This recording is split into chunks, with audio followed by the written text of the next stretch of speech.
Welcome to Let's Be Honest. I'm Liana Ross, and I'm a licensed mental health counselor.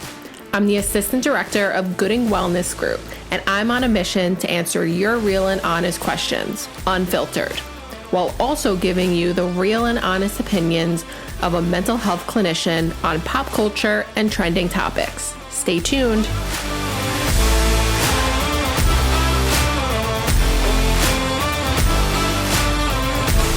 Welcome back to Let's Be Honest podcast. I'm Liana. I'm a licensed mental health counselor, and this podcast is all about answering your questions and giving my take on trending topics and pop culture through the lens of a licensed therapist. And so today is a pop culture episode with a spin of mental health. And we really wanted to talk about the new movie Where the Crawdads Sing, because there's so many themes of abandonment and trauma, fight, flight, or freeze mode. I mean, it was just like stock full. So to help me talk about this, I have Gooding Wellness's director and founder, Gordon Gooding, licensed clinical social worker. And I'm so happy to have you back on. Thanks, Liana. I'm so glad to be here. And I love talking movies, so I'm thank you for letting me be a part of it. I know, and you forced me to go to a movie. I really get bored. I hate being held hostage in a movie theater. I feel like I just have to walk away, have to walk around. But I was really happy that I went to go see it. Yeah, it's funny. I love going to the movies because it just gets everything out. You know, like I can't be distracted by anything else. So, but this was a good one. You know, there's a lot of stuff out there I don't like to see, but it was a very powerful movie. It was really powerful. It was really, and even my husband, at first he was like, "What are you dragging me to see?" And then we left and he was like, "Wow, that was so good," where he continues to talk about it. I'm like, yeah, it was a good surprise because it was very, very good. Yes. And I heard that, from what I understand, the book was just a huge hit.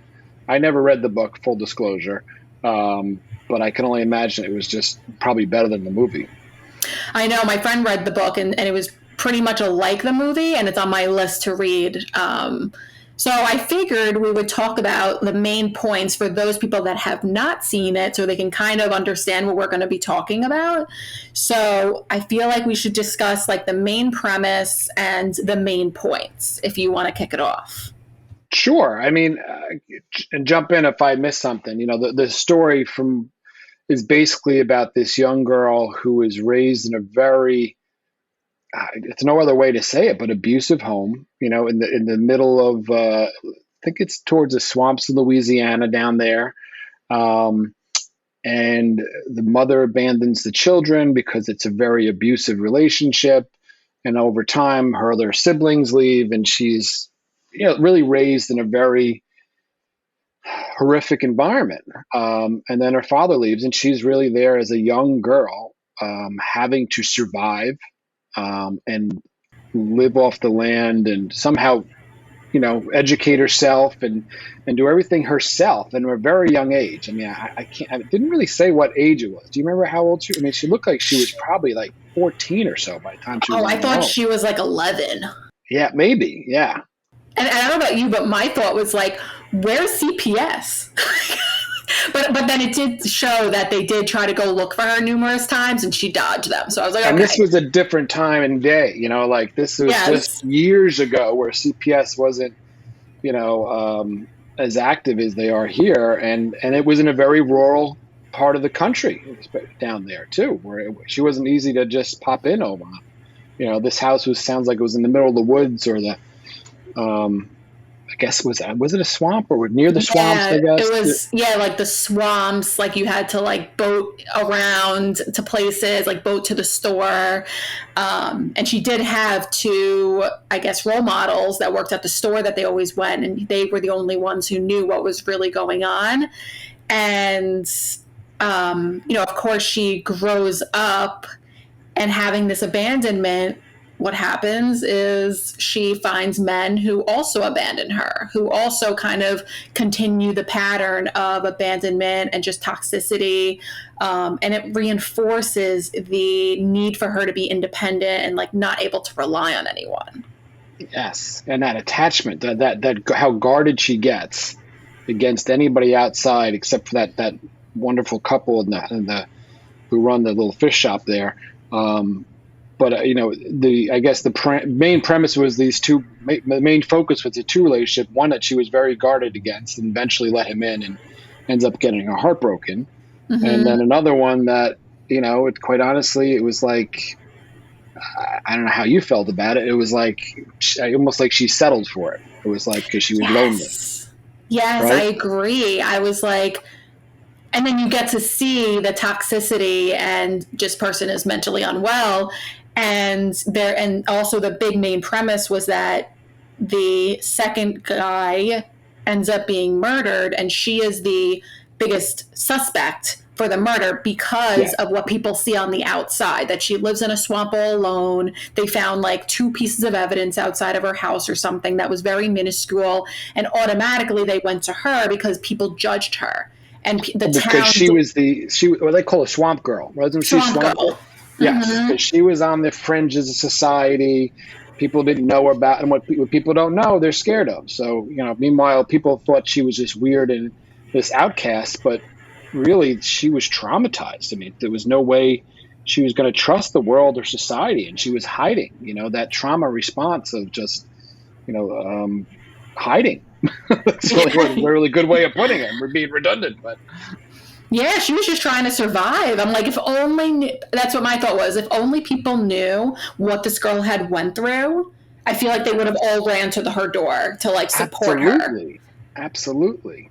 And I think it goes into a lot, which is kind of why it's kind of fun to talk about it. It's like there are people around us all the time who've been through these traumatic events and may be guarded and maybe a little recluse or off put, like, and meanwhile it's not that they don't want to be a part of the world, it's that they've been so hurt and been so traumatized by different events that could have happened. That as a society we got to be careful not to judge so quickly.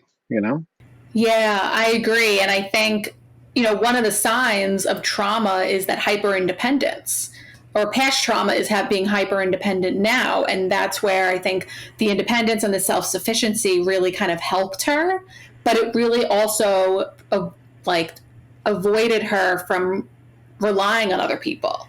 And so therefore, like the lack of trust, and then of course when they do when she does put the trust in people, they let her down. So it just reinforces that that narrative in our head that no one can be trusted, that kind of like avoidant attachment style.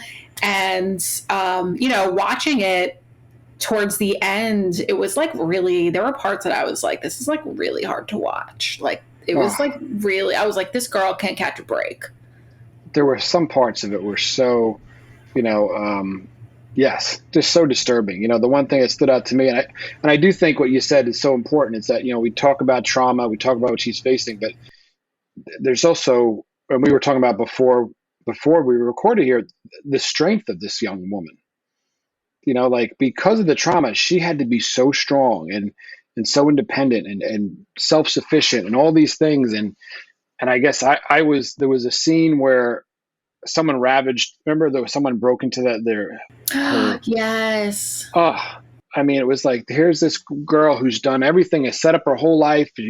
She got into artwork and all these beautiful, pictures, and she became a published author in ways. And someone breaks into her this bungalow or whatever, this little house in the woods, and just destroys it. And man, I felt so violated for her. I know. I can't imagine what she felt. Like I was like, how did I know. It's like, just like, I can't, it's like, how can someone not break at that point where you just constantly like beat them down?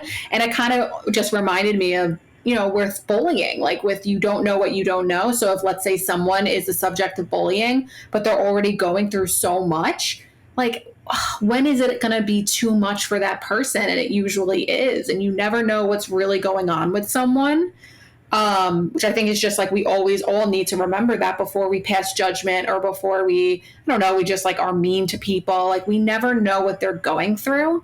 But I also recognize her strength in that, like, she created all that artwork and she took a chance and put her artwork into the publishing company. And she started to really change the narrative of her life. Yeah. Well, and yes, she just go from self-reliance and that, I guess I get the thing that jumps out to me is that how we all really want to be connected in some way. And when we experience a trauma in our lives, even in this, it hesitated her from reaching out and pursuing her dreams of remember the pictures, and she hesitated on applying to, get this book published, right? Because she was so guarded, and yet she walked through that and found her strength to do that. So thank goodness. But we all want to have some type of connection to the world, and I think that's what was, the world, her second relationship, which I felt was so horrific and abusive. And it turns out he was, we're not going to give away all the secrets to this whole movie, but it was a horrific relationship in a lot of ways. It was very betrayal, it was very one-sided. And she just, don't we all just want to be loved as people, right? Yeah, exactly. And she was looking for that despite you could tell she had a feeling that this was not that great. Hi, my name is Gordon Gooding. I'm the founder and director of the Gooding Wellness Group here in Cold Spring Harbor, New York. We are a group of mental health providers that offer individual and family counseling here on Long Island. We believe the first step for caring for your mental health is to talk and to learn about it, which is what this podcast does such a great job of. If it has a name, someone else has been through it, and so can you. If you ever need a professional that cares about what you are facing, please feel free to reach out to us. Our counseling services are available throughout New York State through our teletherapy service, and we also offer in-person sessions in our beautiful offices here on Long Island, New York. You can reach us at goodingwellness.com or by calling 631-351-2940. Remember, there's nothing that you need to face alone. Until then, keep listening, be deliberate with your mental health, and keep it honest. Yes. Oh, the whole way through. I guess I was cringing for her. Like, oh, why are you doing that? And, but just in very, talk about attachment styles and the trauma. Like, it was just a really fascinating look. And it's a much more acute example. But when you look at that, I sometimes look at that and I look at people who have been through less trauma, but still the same struggles. We've seen it in our practice when you have been betrayed by someone you really care for, how hard it is to open yourself up again. Yes. And how scary it is, right? It's very scary because anytime we become vulnerable, we're opening ourselves up to the risk of being either let down or being pleasantly surprised, and it all works out. So being vulnerable is really hard. And so of course, if that doesn't go well, why are we going to want to open up again? It takes even more courage and more strength, and it can really impact our view of the world. And what came up for me too is that and I see this a lot also where the trauma is very much similar to the partners we choose, where he had a lot of similarities to the father, in different ways abusive, but very much the same, where a lot of times that is so common for people because one, it's all that we know and we're used to, and we don't know really what other relationships look like. Or on the other end of the spectrum, we tend to choose partners that look like our past abuser because we're trying to rewrite the story of how it ends. Subconsciously, we don't recognize that. We don't recognize it, yeah. Yeah, so when people say, oh, well, I went through this in my life, why would I go pick a partner just like him? Of course you'd pick a partner just like him. There's so much going on for us within our brains that we don't have control over. It's funny because they did, I say this all the time with clients where they may have come from a father like that. And, it sounds weird, but, we become used to what we know. Right. So if you're in a relationship with a male and they're verbally abusive or physically abusive, it's almost normalized, and even in this part where the first boyfriend came in, he was so sweet and understanding and compassionate. And her guard was get away, what is up?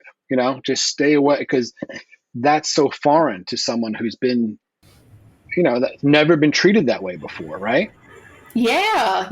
But it's to us, it's like, oh, this is great. Like you need this in your life. But to her, it's like, red flag. This is not. This is This not is not, well, comfortable. it's because it's what you know. And if you grew up in a house where everybody's critical, and you don't even have to get into abuse, but even if you grew up with people who are very critical and and intense with their relationships, and have someone who's very adoring and wants to be very, caretaking of you, and like it could be like, whoa, like I've seen people get so scared off by that.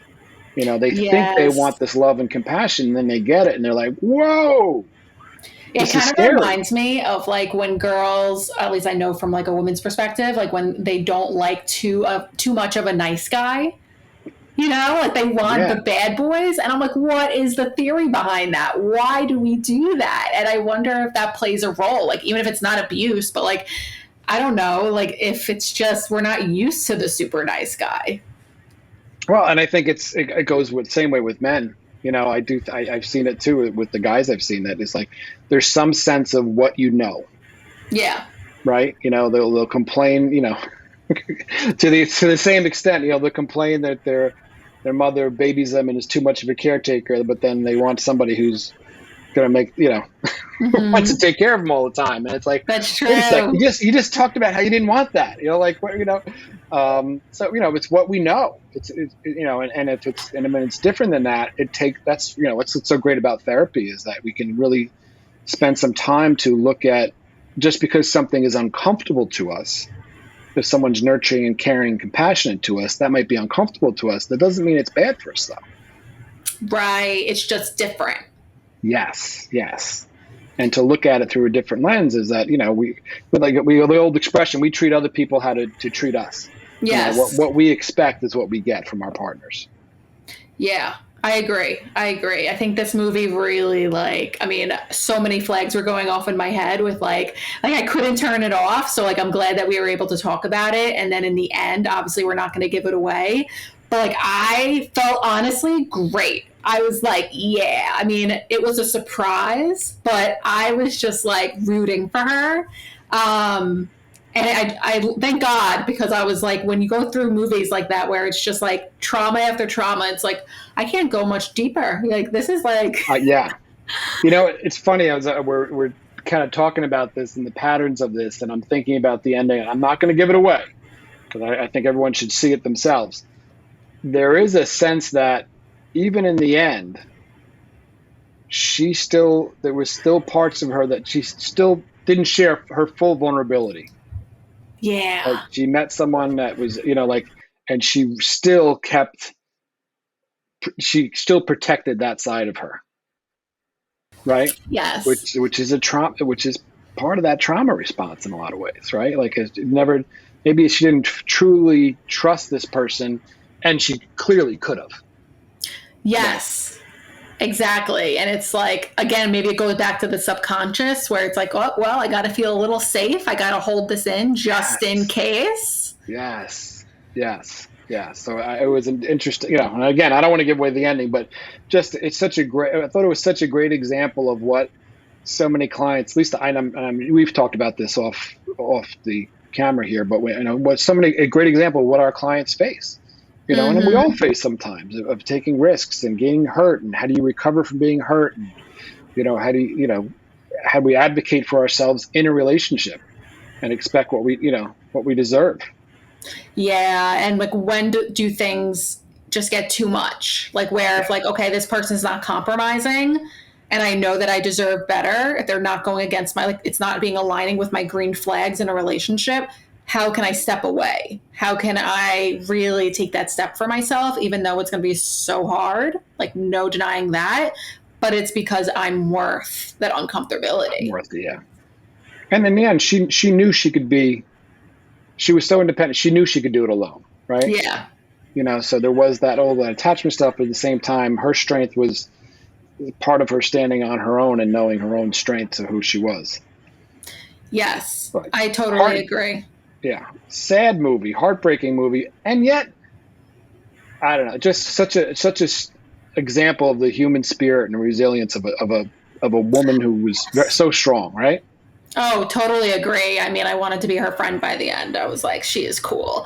Just wanted to give her a hug, right? Like, oh, Yeah, but the world doesn't have to be like that. I know. I'm just like, oh, wow. But I give her many kudos. So I can't wait to read the book. I'm still waiting for it. I'm like on a wait list. But whew, yeah, let us know what you thought about this and also what you expected from the ending. And like, was it a surprise? Did you expect it? What'd you think? I would love to hear what the listeners think about the ending. It's like, just to hear Yeah, those random thoughts. I agree. You can share those thoughts at Letsbehonest at goodingwellness.com along with your listener question that you want us to answer on the podcast. So to wrap it up, do you want to share with the listeners a little bit about Gooding Wellness and what we offer? Well, that's, as you said, you and I are with Gooding Wellness, is the private practice here in Cold Spring Harbor on Long Island. We offer we have virtual sessions, in-person sessions in our beautiful. I'm very biased to my little historic village of Cold Spring Harbor, which is amazing here. And if we can ever be of service to someone looking for some help and some support, whether it's topics like this, trauma, relationships, substance use, or anything else, we welcome an opportunity to be support to anybody.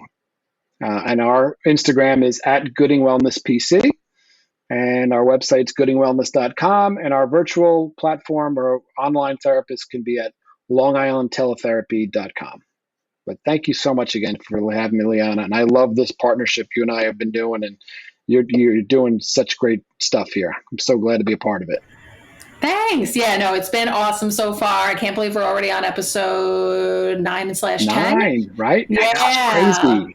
It's crazy. Yeah. Oh yeah, 8/9. I don't know. I can't keep up, but I'm having so much fun. And remember, guys, if you really like this, you can send it to a friend. You can rate it on Apple Podcasts and Spotify. Leave a review, subscribe or follow, so you can keep up to date with new episodes. And follow me on Instagram at Liana Ross LMHC, and follow the podcast at Let's Be Honest Pod. And I'll see you guys soon.